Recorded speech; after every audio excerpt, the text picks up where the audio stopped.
అందరికీ నమస్కారం అండి. ఈరోజు మెగా డిఎస్సి కోసం ఎదురు చూస్తున్నటువంటి టీచర్ అభ్యర్థులను దృష్టిలో పెట్టుకొని ఈ వీడియో చేస్తున్నాను. చాలా రోజుల నుంచి నిరుద్యోగ అభ్యర్థులు ఆశ అడియాసల మధ్య కొట్టుమిట్టాడుతూ ఉన్నారు. ఒకసారి ఆశ, మరలా ఆవిరి. ఇప్పుడు ఆశ కోసం ఎదురుచూపులు. అదేనండి, మెగా డిఎస్సి నోటిఫికేషన్ 16,347 టీచర్ పోస్టుల భర్తీ ఎప్పుడు? అదే ప్రశ్న. ప్రతి నిరుద్యోగి మనస్సుల్లోనూ అదే ప్రశ్నతో ఉన్నారు. కారణం ఏంటి అంటే, మెగా డిఎస్సి నోటిఫికేషన్కి బాలారిష్టాలు. బడులు తెరిచే నాటికి కొత్త టీచర్లు కొలువు తీరేనా? అభ్యర్థుల సన్నద్ధత కోసం 3 నెలలు వాయిదా అని ఫస్ట్. తర్వాత ఎస్సీ వర్గీకరణ కోసం మరలా వాయిదా. మరలా ఒకవేళ ఎస్సీ వర్గీకరణ ఇచ్చిన తర్వాత టీచర్ పోస్టులు భర్తీ చేయడానికి 3 నెలలు సమయం కావాలి. 3 నెలల్లో టీచర్ పోస్టు భర్తీ చేస్తే మరలా ఆ కొత్త టీచర్లకి శిక్షణకి మరికొంత సమయం. ఇవన్నీ చూస్తే 9 నెలలు మనకి ఎట్లాగైనా కావాల్సి ఉంటుంది. కానీ మనందరికీ తెలుసు, ఈ సమ్మర్ హాలిడేస్ తర్వాత కొత్త టీచర్లు కొత్త స్కూల్లోకి వస్తారనేసి మన విద్యాశాఖ మంత్రి గారు చెప్పడం జరిగింది. కానీ మనకున్నది 5 నెలలు, కానీ ప్రక్రియకి కావాల్సిన సమయం 9 నెలలు.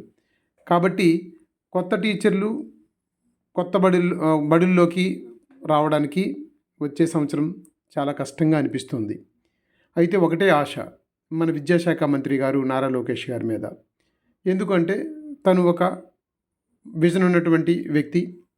చంద్రబాబు నాయుడు గారు లాగే తను కూడా అనుకున్న పని నెరవేరేదాకా ప్రయత్నించేటువంటి మినిస్టర్ గారు. కాబట్టి ఈ ప్రక్రియ పూర్తి చేయడానికి సమయం 9 నెలలు పట్టినా సరే, ఒక ప్లాన్తో అయితే మాత్రం కంపల్సరీగా ఈ టీచర్ పోస్టుల భర్తీ అయితే చేయడం జరుగుతుందని ఒక నమ్మకం. అయితే మనందరికీ తెలుసు, డిఎస్సికి వరుస బ్రేకులు. కూటమి ప్రభుత్వం ఏర్పడిన తర్వాత 20 రోజుల్లోని వ్యవధిలోనే డిఎస్సి నోటిఫికేషన్ ప్రకటించేందుకు పాఠశాల విద్యాశాఖ ఏర్పాట్లు అయితే చేసింది. అయితే సన్నద్ధతకి కొంత సమయం ఇవ్వాలని, తర్వాత దాన్ని అక్టోబర్ 6వ తారీఖున డిఎస్సి నోటిఫికేషన్కి ముహూర్తం ఖరారు చేయడం జరిగిందని, ఈలోగా ఉపాధ్యాయ పోస్టుల కోసం ముందు టెట్ అర్హత పరీక్ష నిర్వహించడం, ఇవన్నీ చూస్తూ ఉంటే ఏదో ఒక ఆటంకాలు అనుకోకుండా వచ్చినవే. ఇదంతా కావాలని జరిగింది కాదు. కానీ ఈ జరిగిన సంఘటనలన్నీ కూడా నిరుద్యోగ అభ్యర్థులకి ఒక ఇబ్బందికరంగా మారాయి.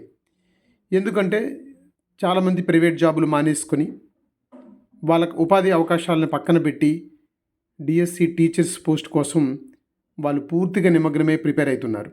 కాబట్టి డిఎస్సి కోసం ఎదురు చూస్తున్న అభ్యర్థుల్ని దృష్టిలో పెట్టుకొని మన కూటమి ప్రభుత్వం అతి త్వరలో డిఎస్సి నోటిఫికేషన్ ఇవ్వాలని, ఏదైతే ఏకసభ్య కమిషన్ సంబంధించినటువంటి ఎస్సీ వర్గీకరణకు సంబంధించినటువంటి రిపోర్ట్ రాగానే ఇమీడియట్గా నోటిఫికేషన్ ఇవ్వాలని, ఆ నోటిఫికేషన్లో 16,347 పోస్టులతో పాటు కొత్త పోస్టులు ఏమైనా యాడ్ అయితే. కారణం ఏంటి అంటే, గత ప్రభుత్వం పాఠశాలలో టీచర్ పోస్టులు తగ్గించాలని జీవో నెంబర్ 117 తీసుకొచ్చింది.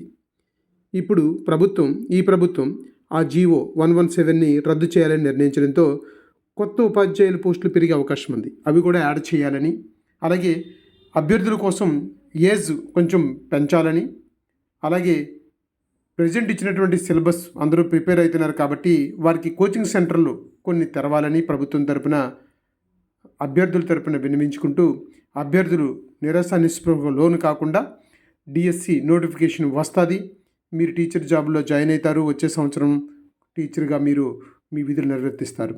కాబట్టి అభ్యర్థులందరూ కూడా సీరియస్గా ప్రిపేర్ కండి. తప్పనిసరిగా మీరు టీచర్ పోస్టులు సాధిస్తారు. మీరు మీ ఫ్యామిలీ హ్యాపీగా ఉంటారు. కొత్త సంవత్సరం మీ అందరికీ కూడా కొత్త కబురుతో వస్తుందని ఆశిస్తూ, మరి డిఎస్సి అభ్యర్థులకి మా యొక్క వ్యూయర్స్ అందరూ కూడా ఈ వీడియోని షేర్ చేస్తారని కోరుకుంటూ, థ్యాంక్ యూ సో మచ్ అండి.